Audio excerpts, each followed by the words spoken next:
আসসালামু আলাইকুম। কেমন আছেন সবাই? আশা করি আল্লাহ তাআলার অশেষ রহমতে সবাই ভালো আছেন, সুস্থ আছেন। সবাইকে পবিত্র মাহে রমজানের শুভেচ্ছা। তো এখন আমের সিজন, আম লিচুর সিজন। এখন আম লিচুর মুকুল আসতে শুরু করছে, বাট এটা থেকেই কিন্তু আম ধরবে।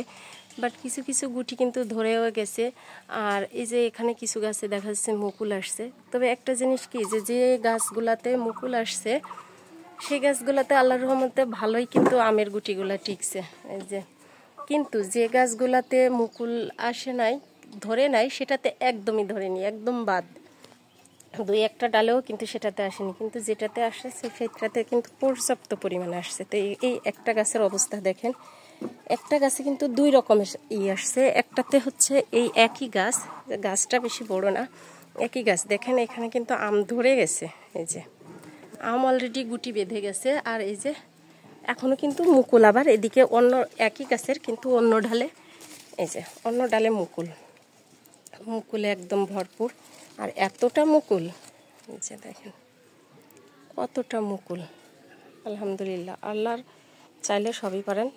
যে এক গাছেই দেখেন যে কিছু ডালে আমের মুকুল আসছে এবং কিছু ডালে আমগুলা এই যে গুটি বেঁধে গেছে। তবে বছর তুলনায় যেখানে আম আছে সেখানে মোটামুটি বেশ ভালোই আছে, যেখানে নাই সেখানে একদমই নাই।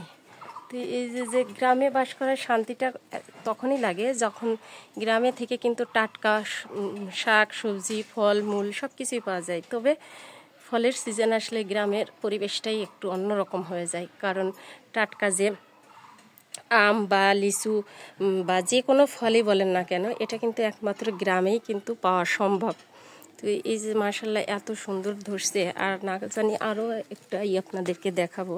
এদিকে আরও একটা গাছ দেখেন, যে এই গাছটাতেও কিন্তু আল্লাহর রহমতে ভালোই মুকুল আসছে। তবে এই গাছে কিন্তু, যে গাছে আম আসছে এটাতে কিন্তু আমই শুধু আসছে, মুকুল নাই। আর বাট অন্য যেটা দেখালাম এই যে এর পাশেই, এটাতে কিন্তু কিছু ডালে মুকুল এবং কিছু ডালে আম।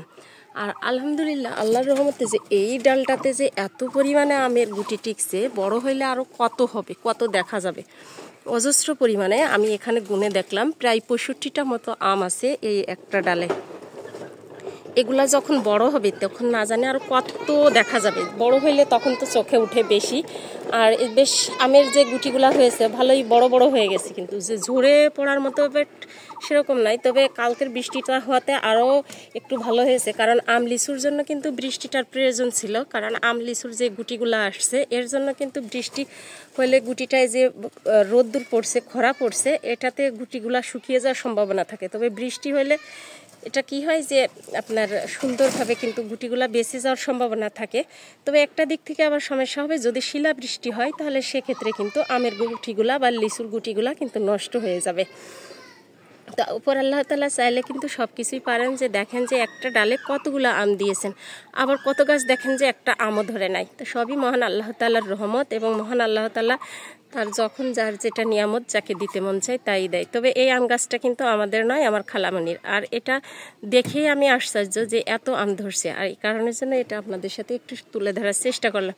তো সবাই ভালো থাকবেন, সুস্থ থাকবেন, দেখাবো অন্য কোনো ভিডিওতে। সে পর্যন্ত সবাই ভালো থাকবেন। আল্লাহ হাফিজ।